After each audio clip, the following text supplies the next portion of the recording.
Hello everyone, मैं Binu Kumawat, assistant professor, government college Rawat भाटा। सभी को नमस्कार। एक बार फिर से स्वागत करती हूँ आपका राजनीति विज्ञान की इस ऑनलाइन क्लास में। आज हम पढ़ रहे हैं नई अंतर्राष्ट्रीय अर्थव्यवस्था। नई अंतर्राष्ट्रीय अर्थव्यवस्था जो कि अंतर्राष्ट्रीय राजनीति का एक महत्वपूर्ण मुद्दा है, इसलिए हमारे विषय के लिए एक बहुत ही महत्वपूर्ण टॉपिक है, जिसको मैंने 2 पार्ट्स में बांट करके समझाया है, पार्ट 1 और पार्ट 2। इस वीडियो में पार्ट 1 में हम देखेंगे कि नई अंतर्राष्ट्रीय अर्थव्यवस्था क्या है, इसके प्रमुख सिद्धांत क्या हैं और नई अंतर्राष्ट्रीय अर्थव्यवस्था की जो मांग उठी वो किस कारण से उठी। तो नई अंतर्राष्ट्रीय अर्थव्यवस्था की मांग के कारण इसमें बताए गए हैं। तो नई अंतर्राष्ट्रीय अर्थव्यवस्था चूँकि एक महत्वपूर्ण मुद्दा है अंतर्राष्ट्रीय राजनीति का, तो इसको पूरी तरह से समझने के लिए इसका पार्ट 1 और पार्ट 2 दोनों देखें, ताकि समग्रता से आप इसको समझ सकें। तो आइए चलते हैं पार्ट 1 में, जिसमें हम चर्चा करेंगे नई अंतर्राष्ट्रीय अर्थव्यवस्था के अर्थ और सिद्धांत के बारे में। नई अंतर्राष्ट्रीय अर्थव्यवस्था के पार्ट 1 में हम देखेंगे कि नई अंतर्राष्ट्रीय अर्थव्यवस्था है क्या।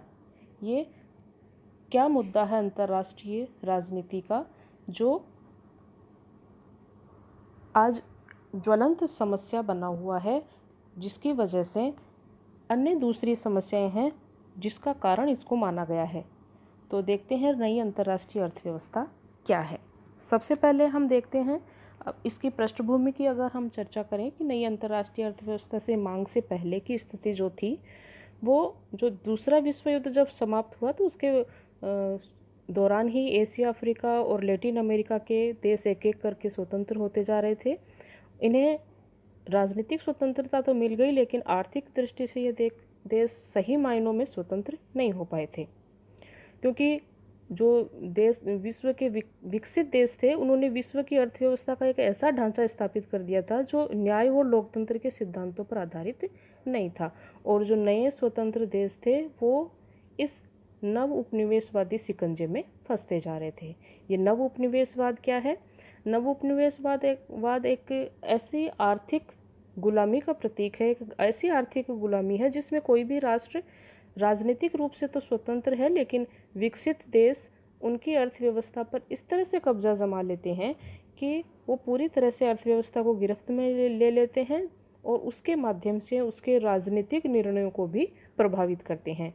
तो एक एक करके अंतर्राष्ट्रीय अर्थव्यवस्था की संरचना इस तरह से बन गई थी कि विकसित राष्ट्र इसमें वर्चस्वशाली हो गए और विकासशील और अविकसित राष्ट्र, पिछड़े और केवल कच्चा माल उत्पादन करने वाले राष्ट्र बन गए थे। तो नई अंतर्राष्ट्रीय अर्थव्यवस्था इस व्यवस्था की आलोचना करती थी और ये जो विकासशील देश हैं उनकी मांग थी कि इस व्यवस्था में परिवर्तन होना चाहिए, और इसी मांग को कहा जाता है नई अंतर्राष्ट्रीय अर्थव्यवस्था की मांग। तो एक तरह से ये जो नए नवोदित विकासशील देशों के मन में इस बात की उत्कंठा थी कि उनका आर्थिक विकास पूंजीवादी देशों की स्वेच्छा पर निर्भर ना रहे। बहुराष्ट्रीय निगम उन्हें कच्चा माल उत्पन्न करने वाले उपनिवेश मात्र नहीं माने। विश्व आर्थिक व्यवस्था का संचालन एक दूसरे की संप्रभुता का आदर, हस्तक्षेप और कच्चे माल पर उत्पादक राष्ट्र का पूर्ण अधिकार जैसे सिद्धांतों पर आधारित हो। तो इस तरह से नई अंतर्राष्ट्रीय अर्थव्यवस्था की स्थापना का मुख्य उद्देश्य था वर्तमान भेदभावपूर्ण आधारित आर्थिक संबंधों का निर्धारण नए सिरे से करना।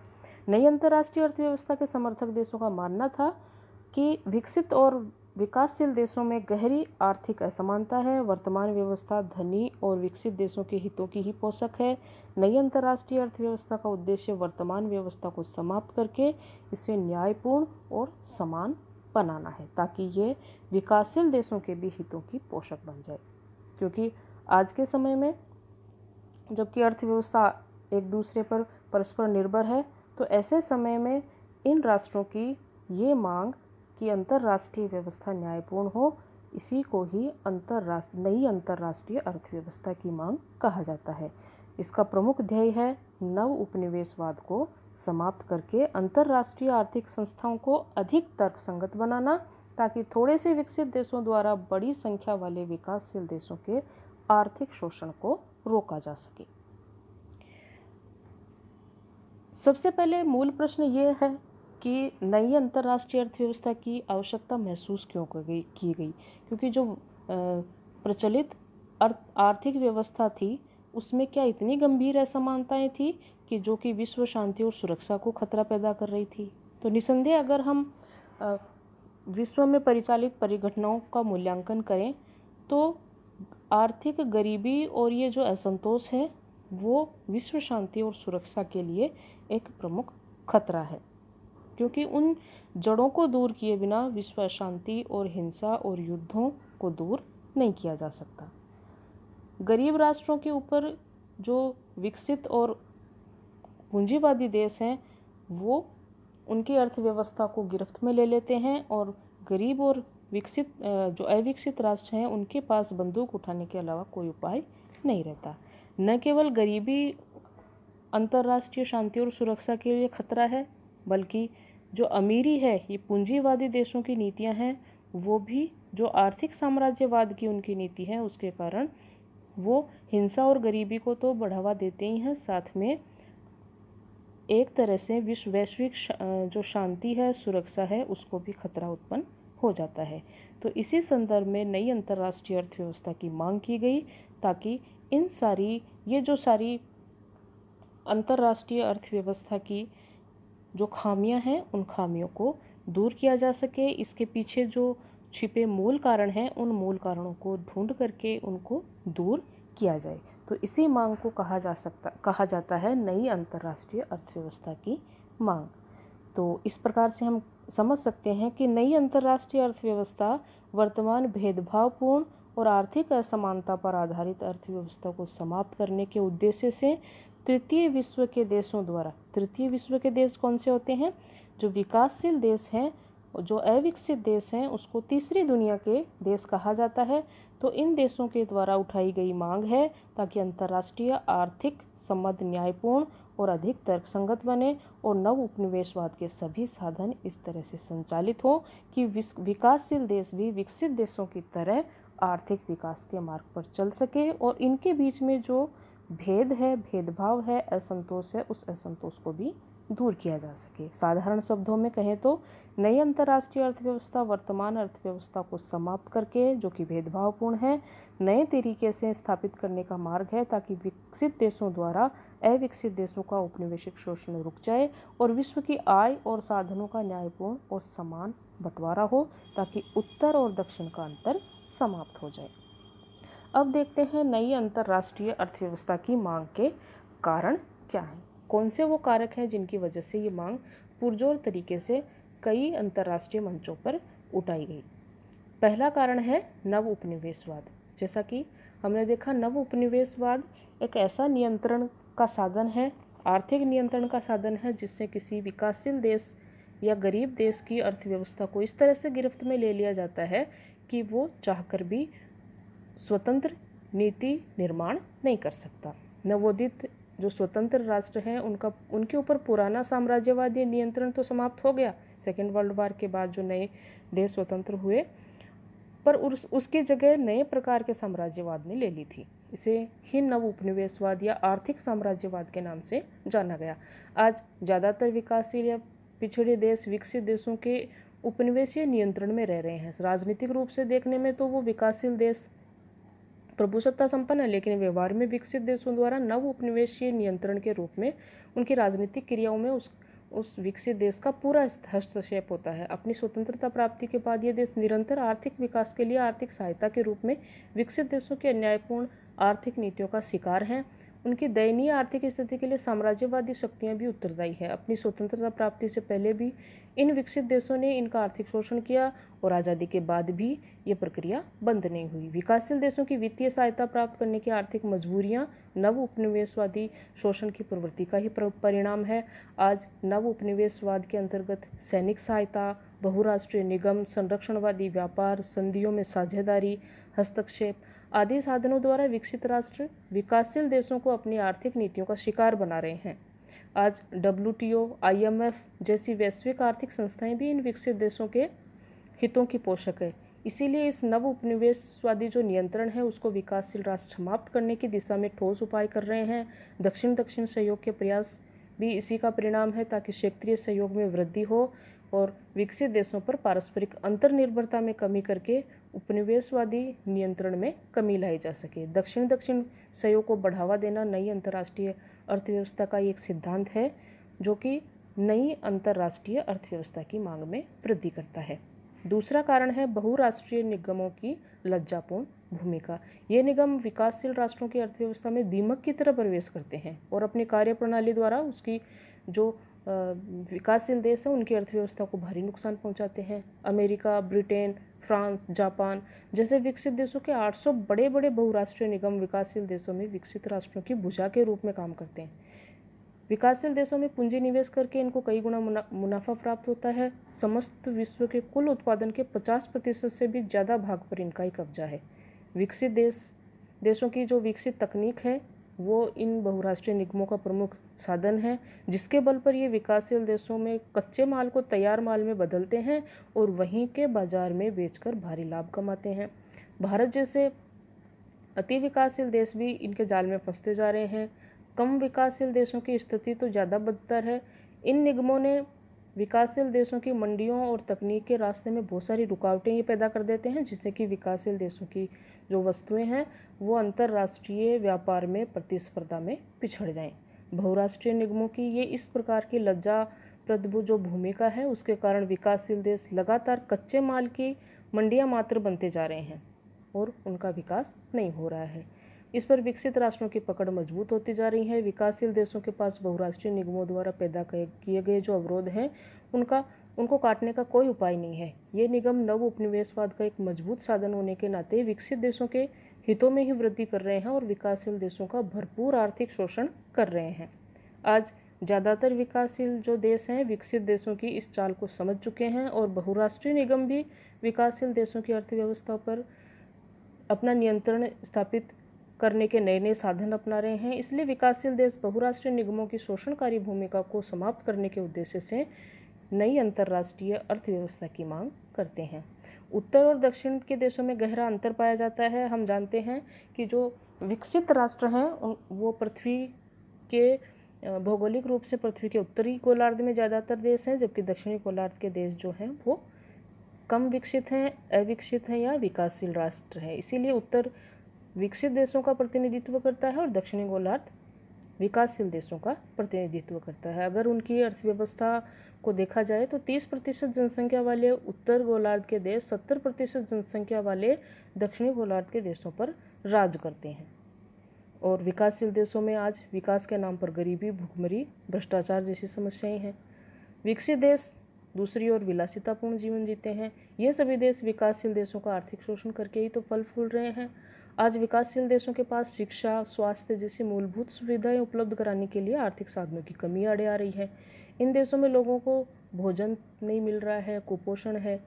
और तो इस स्थिति को देखते हुए ये जो गहरा अंतर है उत्तर और दक्षिण के बीच, उसी वजह से ये उन विकासशील राष्ट्रों में ये आकांक्षा है कि इस भेदभावपूर्ण अर्थव्यवस्था को समाप्त कर दिया जाए और इसके स्थान पर एक न्यायपूर्ण अर्थव्यवस्था की स्थापना हो, जिसमें विकासशील देशों को भी अपना पूर्ण स्थान प्राप्त हो। आज हम देखें तो विश्व की आय और साधनों का एक पक्षीय शोषण हो रहा है। थोड़े से राष्ट्र विकसित राष्ट्र हैं वो बहुसंख्यक विकासशील राष्ट्रों के आर्थिक संसाधनों पर, प्राकृतिक संसाधनों पर वर्चस्व नए नए तरीकों से अपनाते हैं, क्योंकि उनके पास तकनीकी ज्ञान है और अपनी इसी तकनीकी ज्ञान के बल पर वो अपने जो विकासशील देश हैं उनके आर्थिक संसाधनों पर अपना औचित्यपूर्ण अधिकार ठहरा देते हैं। और ये जो कम विकसित देश हैं वो कच्चा माल उत्पन्न करने वाले देश मात्र बन गए हैं। IMF, वर्ल्ड बैंक, WTO जैसी संस्थाएं भी इनकी मदद करती हैं। ये जो विकसित देश हैं उनको इस शोषण में मदद करती हैं, क्योंकि इन संस्थाओं पर इन्हीं देशों का वर्चस्व है और व्यापार के नियम वो अपने पक्ष में बनवा लेते हैं। अगला कारण है बढ़ती अंतर्निर्भरता। आज विश्व के विकसित और विकासशील राष्ट्रों में पारस्परिक निर्भरता में लगातार वृद्धि हो रही है वैश्वीकरण के नाम पर, लेकिन इस अंतर्निर्भरता और वैश्वीकरण का जिसको विकास का कारक माना जाता है, विकास का अधिकांश लाभांश विकसित देशों को के खाते में गया है, जबकि विकासशील राष्ट्र कच्चे माल उत्पन्न करने वाले देश मात्र बन गए हैं। तो इस तरह से विश्व की आय का वैश्वीकरण के नाम पर जो विकसित देश हैं उनको अधिक फायदा हुआ है और विकासशील देशों को इसका नुकसान उठाना पड़ा है। नई अंतर्राष्ट्रीय प्रवृत्तियां भी इसकी इसका कारण बनी है, क्योंकि नई अंतर्राष्ट्रीय प्रवृत्तियां इस तरह जो साम्यवाद का उन्मूलन होने के बाद में, साम्यवाद के खात्मे के बाद में पूंजीवादी देशों में इस बात की होड़ मची कि वो पूरे विश्व में पूंजीवादी व्यवस्था को थोप दे और कहीं साम्यवाद फिर से अपना सिर न उठा ले। और इसके लिए उन्होंने अपना इस तरह से पूंजीवाद का जो एक तरह से जाल है वो बिछाया और विभिन्न देशों को आर्थिक सहायता के नाम पर उनकी अर्थव्यवस्था को अपनी गिरफ्त में उन्होंने ले लिया, ताकि वो साम्यवाद को फिर से उठने में रोक सके। ब्रेटन वुड्स व्यवस्था की असफलता भी देखें तो इसका कारण है क्योंकि गेट या WTO, IMF जैसी संस्थाएं हैं, वो भी इस व्यवस्था के लिए जिम्मेदार हैं, क्योंकि ये अंतर्राष्ट्रीय व्यापार के जो नियम हैं उनके ऊपर विकसित देशों की जो छत्रछाया है वो बनी रहती है और अन्यायपूर्ण और असमान व्यापार नियम उनकी वजह से बनते हैं, जिसकी वजह से भेदभावपूर्ण जो ऋण व्यवस्था है उसका बोलबाला बढ़ रहा है, जिसने ये सिद्ध कर दिया है कि वर्तमान अंतर्राष्ट्रीय व्यापार व्यवस्था अन्यायपूर्ण है। ये विकसित देशों की शोषणकारी प्रवृत्ति को ज़्यादा बढ़ावा दे रही है। इससे विकासशील देशों के हितों के बजाय विकसित देशों के हितों का पोषण हो रहा है। इसलिए विकासशील देश वर्तमान ब्रेटन वुड प्रणाली को समाप्त करके अंतर्राष्ट्रीय व्यापार व्यवस्था को ज़्यादा सुगम और सामान्य बनाना चाहते हैं, ताकि विकासशील देशों को भी व्यापार में अपनी भागीदारी सुनिश्चित करने का अवसर प्राप्त हो। इस तरह से उत्तर दक्षिण में गहरे अंतर हैं, सार्वभौमिक पारस्परिक अंतर्निर्भरता है, नव उपनिवेशवाद है, आर्थिक साधनों का एक पक्षीय शोषण हो या बहुराष्ट्रीय निगमों की भूमिका, WTO की अपूर्णता जैसे तत्वों ने मिलकर नई अंतर्राष्ट्रीय व्यवस्था की मांग को सुदृढ़ बनाया है। आज विकासशील देश अपनी इस मांग को जोरदार रूप से उठा रहे हैं, लेकिन ये मांग एक मांग ही बनी हुई है। इसे वास्तविकता में लाने में विकासशील और विकसित देशों को एक मंच पर आना होगा। विकसित देशों को अपनी हठधर्मिता छोड़ करके अंतर्राष्ट्रीय न्याय, शांति और सुरक्षा के लिए एक साथ आना होगा। अब देखते हैं नई अंतर्राष्ट्रीय अर्थव्यवस्था के प्रमुख सिद्धांत क्या हैं। अब तक की इस चर्चा में हमने जान ही लिया कि ये इस तरह की व्यवस्था की स्थापना करना चाहते हैं ताकि अंतर्राष्ट्रीय अर्थव्यवस्था न्यायपूर्ण हो। तो इसके लिए पहला सिद्धांत इन राष्ट्रों ने ये मांग की है कि विश्व मुद्रा प्रणाली का सामान्यीकरण करना, इनका ये प्रमुख मांग है। विकासशील तथा विकसित देशों के बीच में विद्यमान तकनीकी भेद को कम करना, विकसित देशों द्वारा विकासशील राष्ट्रों को वित्तीय बोझ को कम करना, बहुराष्ट्रीय निगमों तथा अन्य आर्थिक संस्थाओं को तर्कसंगत बनाना, विकासशील देशों को विकसित देशों के साथ व्यापार की वरीयता देना, ताकि वैश्विक व्यापार में विकासशील देश भी अपनी न्यायपूर्ण भूमिका निभा सके। विकासशील देशों द्वारा उत्पादित औद्योगिक माल के निर्यात को प्रोत्साहन देना, ताकि वो भी अंतर्राष्ट्रीय व्यापार की प्रतियोगिता में टिक सके।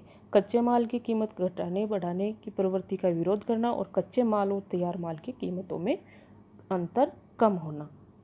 कच्चे माल और समस्त आर्थिक क्रियाकलापों पर राष्ट्रीय संप्रभुता को स्वीकार करना, इनको विकसित राष्ट्रों के द्वारा अनौचित्यपूर्ण तरीके से हथियाने की जो प्रवृत्ति है उस पर रोक लगाना, ताकि अंतर्राष्ट्रीय स्तर पर ये अपने संसाधनों का समुचित मूल्य प्राप्त कर सकें।